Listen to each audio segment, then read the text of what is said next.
Assalamualaikum warahmatullahi wabarakatuh. Perkenalkan nama saya Aisugita, saya dari kelas PAI 4E. Nah, di sini saya akan mempresentasikan tentang prinsip khusus pengembangan kurikulum. Nah, prinsip khusus pengembangan kurikulum ini yaitu ada beberapa poin.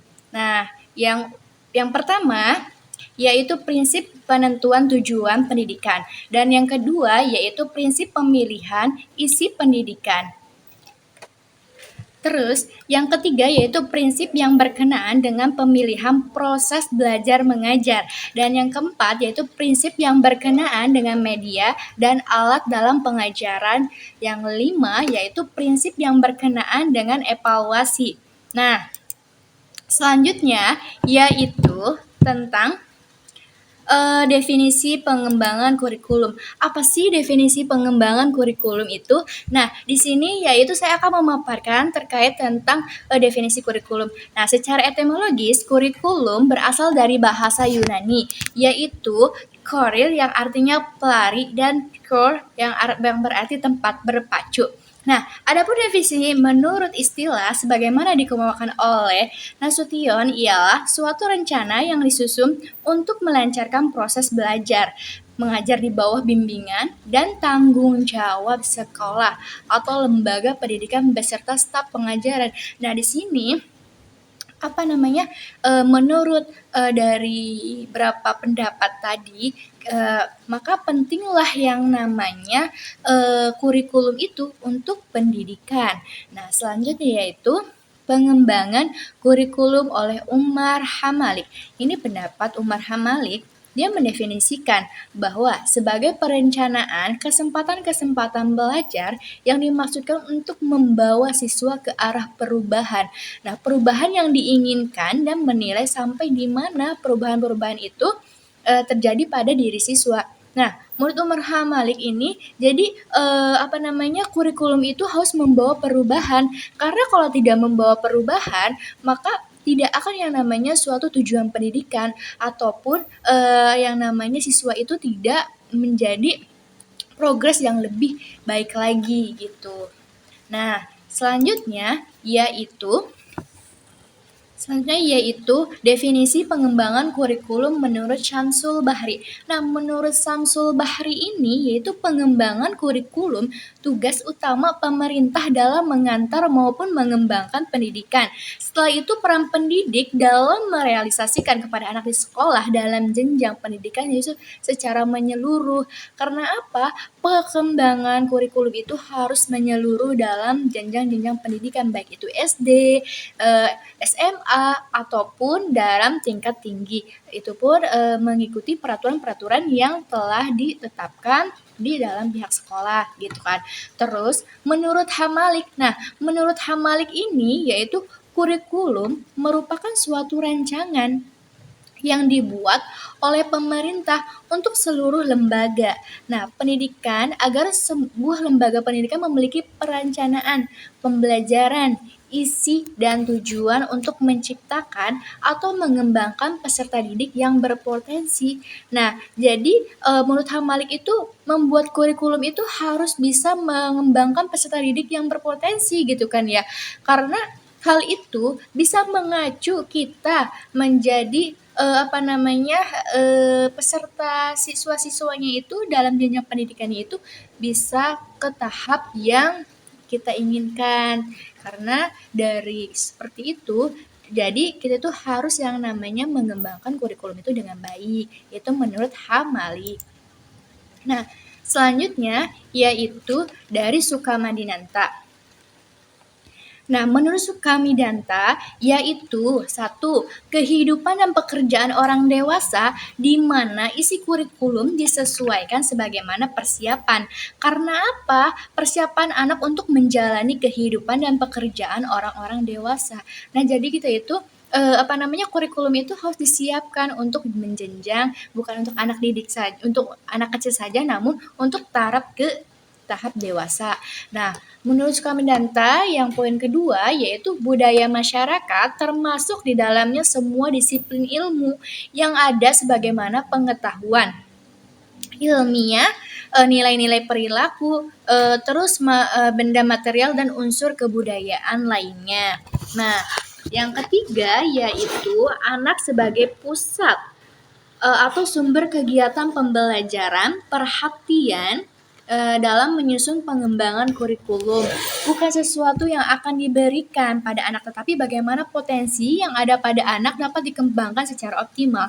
Jadi kurikulum itu bisa menyesuaikan terhadap perkembangan suatu zaman dan pendidikan yang yang telah ditentukan gitu. Karena apa? Karena kurikulum itu mempengaruhi segala hal gitu kan ya.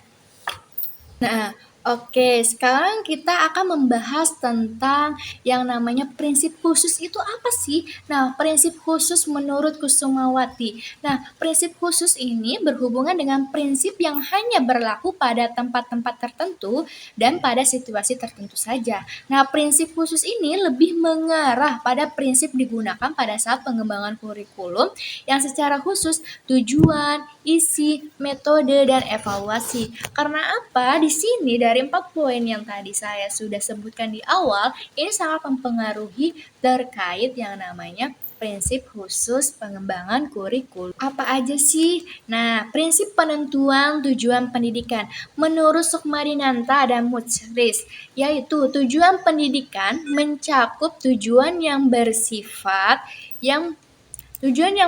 umum dan khusus. Nah, ini kan kita sudah menjelaskan tentang prinsip khusus ya. Nah, dalam perumusan tujuan pendidikan didasarkan pada sumber-sumber seperti ketentuan kebijakan pemerintah, survei mengenai persepsi masyarakat tentang kebutuhan mereka. Karena apa? Kita itu harus bisa melihat apa kebutuhan peserta didik ataupun pendidikan yang ada di sekolah itu, survei tentang pandangan para ahli dalam bidang-bidang tertentu, survei tentang kualitas sumber daya manusia, serta pengalaman negara lain dalam menghadapi masalah yang sama. Karena hal apa? Karena hal itu juga bisa mengacu terhadap yang namanya prinsip penentuan tujuan pendidikan. Nah, jadi tujuan pendidikan itu seharusnya seperti apa gitu tuh kan ya. Maka kita harus tahu dulu gitu kan ya.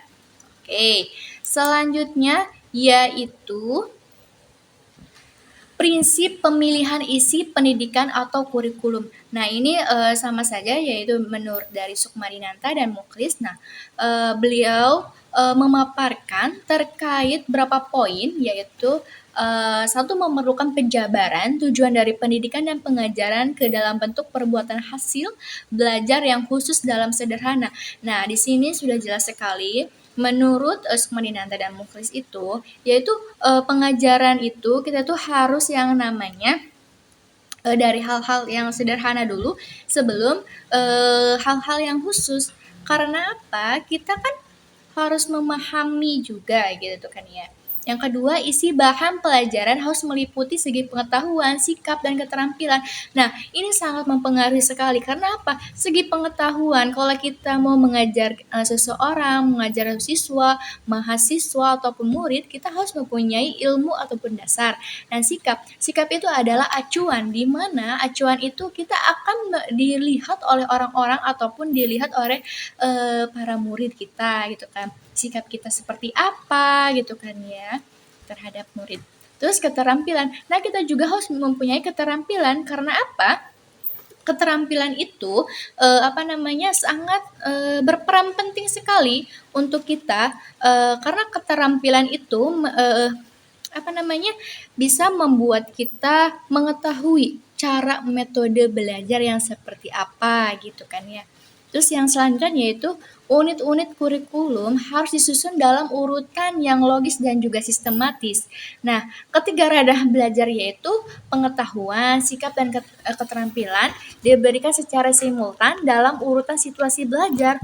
Untuk hal tersebut diperlukan buku pedoman guru yang memberikan penjelasan tentang organisasi, bahan, dan alat pengajaran secara lebih mendetail. Secara mendetail ya. Karena apa? Kalau misalkan tidak ada alat pengajaran, tidak ada alat guru, maka tidak akan yang namanya tercipta suatu pendidikan gitu kan. Jadi kita tuh kurikulum itu sangat-sangat merinci suatu hal yang dibutuhkan untuk pendidikan, seperti itu. Oke, selanjutnya yaitu prinsip yang berkenaan dengan pemilihan proses belajar mengajar. Nah, ini juga menurut Sukmadinata dan Mukhlis. Nah, ada beberapa poin dalam prinsip yang berkenaan dengan pemilihan proses belajar pengajaran.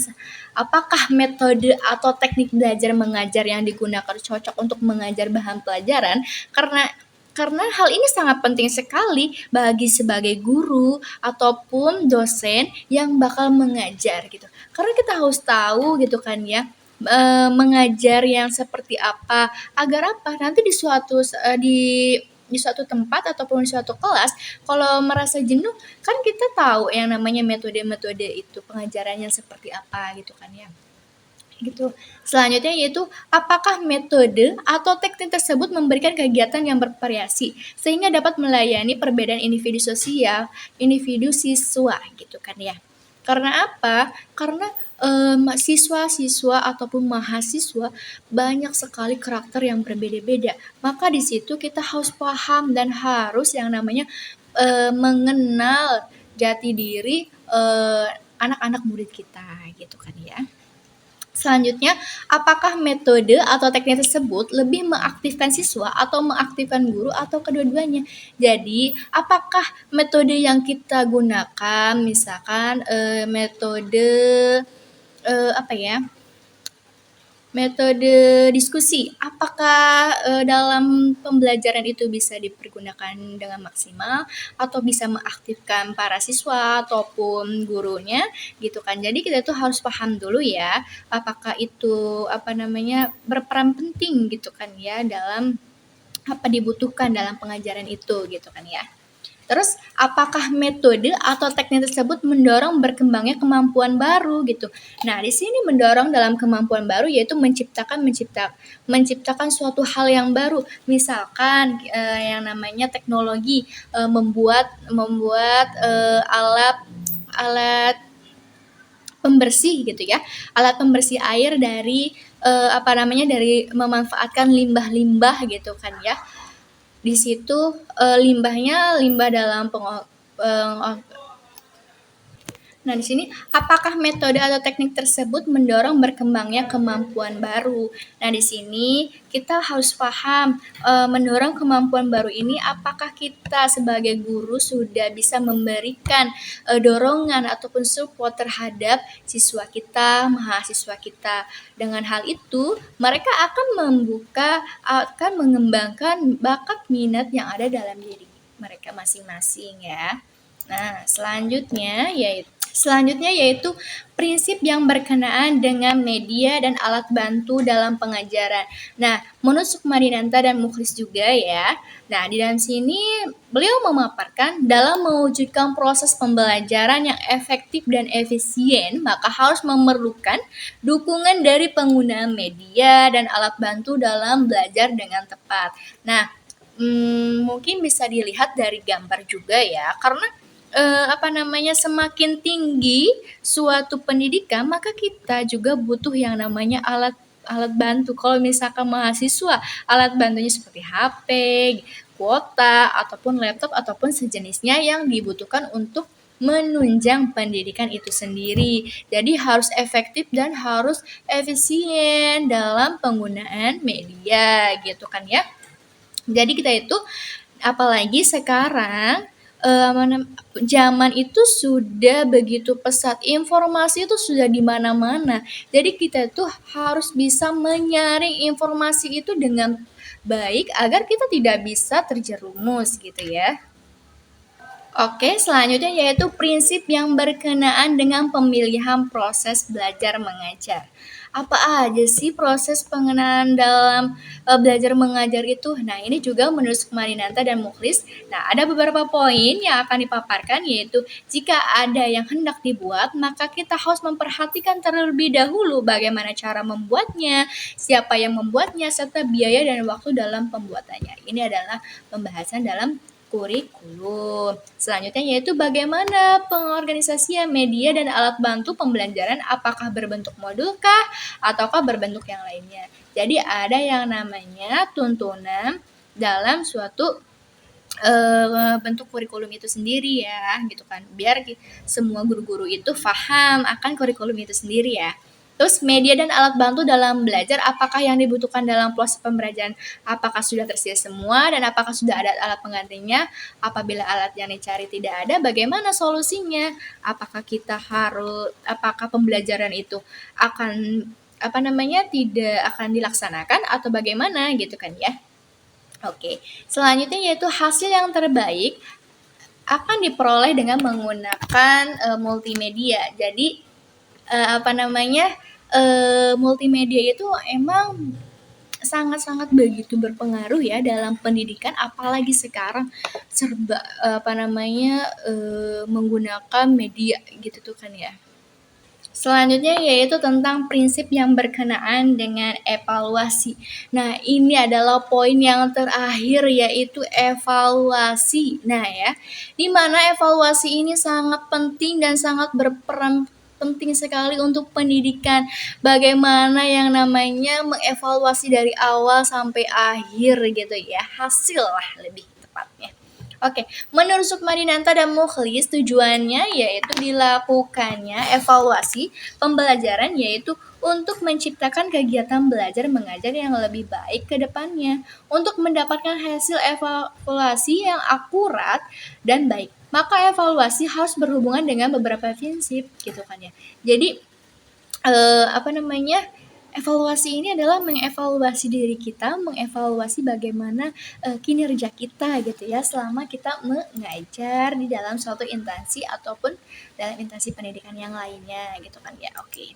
Nah, dalam prinsip evaluasi yang tadi ada beberapa poin yaitu di dalam beberapa poin itu yaitu menurut Kusnuridlo. Menurut Kusnuridlo yaitu satu ada kontinuitas. Nah, kontinuitas yaitu prinsip evaluasi pembelajaran yang pertama itu harus dilakukan secara kontinu ataupun berkelanjutan sehingga terlihat keberhasilan antara kegiatan sebelumnya dan setelah melakukan evaluasi. Jadi harus konsisten lah lebih tepatnya. Oke. Nah, selanjutnya yaitu komprehensif. Komprehensif ini artinya evaluasi harus dilakukan secara menyeluruh untuk menilai beberapa aspek di dalamnya, aspek aktif, kognitif, dan psikomotorik peserta didik ya. Oke, yang poin ketiga yaitu kooperatif. Nah, kooperatif ini adalah proses evaluasi pembelajaran harus dilakukan dengan berkoordinasi dengan berbagai elemen untuk mengembangkan siswa, mulai dari guru mata pelajarnya, guru wali kelasnya, kepala sekolah, orang tua, hingga petugas administrasi. Bahkan, evaluasi juga harus melibatkan siswa itu sendiri. Karena apa? Karena hal itu bertujuan agar seluruh elemen yang melibatkan dalam evaluasi pembelajaran merasa dihargai karena sudah berkontribusi langsung atau mengikuti kerjasama yang dilakukannya gitu ya. Nah, selanjutnya yaitu objektif. Nah, objektif itu untuk mendapatkan hasil evaluasi yang baik, maka proses evaluasi tersebut harus dilakukan secara objektif. Artinya faktor-faktor subjektif seperti hubungan guru dengan siswa, kedekatan guru dengan siswa, faktor perasaan tidak tega dan lainnya tidak boleh dimasukkan dalam proses evaluasi gitu. Nah, karena apa gitu ya? Apabila siswa tersebut belum mendapatkan nilai yang baik, artinya guru harus memberikan catatan untuk memotivasi siswa dan memberi penilaian secara objektif untuk mengukur pengetahuan siswa itu sampai mana gitu ya. Oke, selanjutnya yaitu prinsip praktis ya. Prinsip evaluasi pembelajaran selanjutnya harus dilakukan secara praktis. Artinya tidak memakan biaya, waktu, dan tenaga yang banyak. Hal ini bertujuan untuk memberikan kemudahan pada guru dan menyusun instrumen. Oke. Nah, mungkin itu pemaparan dari saya terkait presentasi prinsip-prinsip khusus perkembangan kurikulum. Nah, oke. Jadi, kesimpulannya, kurikulum memiliki peran strategi dalam menentukan keberhasilan pendidikan. Keberadaan kurikulum merupakan salah satu bentuk nyata dalam mengusahakan terwujudnya tujuan pendidikan nasional.